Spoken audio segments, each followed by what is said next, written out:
Saudi वजारत हज और उम्रा ने मस्जिद अल हराम और मस्जिद नबवी को 8 रमज़ान से खोलने का ऐलान कर दिया है। हरमैन शरीफैन को खोलने के लिए एहतियाती तदाबीर जारी कर दी गई हैं। आपको आम पेशरफ से अपडेट कर रहे हैं। हरमैन शरीफैन में आने वालों को जाए नमाज साथ लाना होगी और मस्जिद में रखे कुरान पाक के नुस्खे इस्तेमाल करने की ममानियत है। नमाजियों को फासला बरकरार रखने की हिदायत की गई और दोनों मसाजिद के वॉशरूम बंद रखे जाएंगे।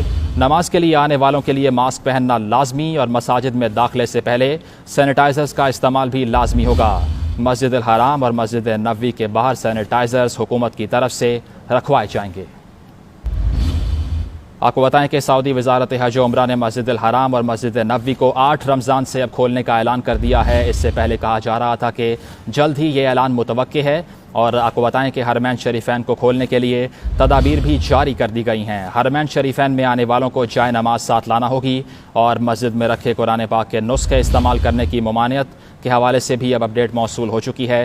नमाजियों को फासला बरकरार रखने की हिदायत की गई और दोनों मसाजिद के वॉशरूम बंद रखे जाए।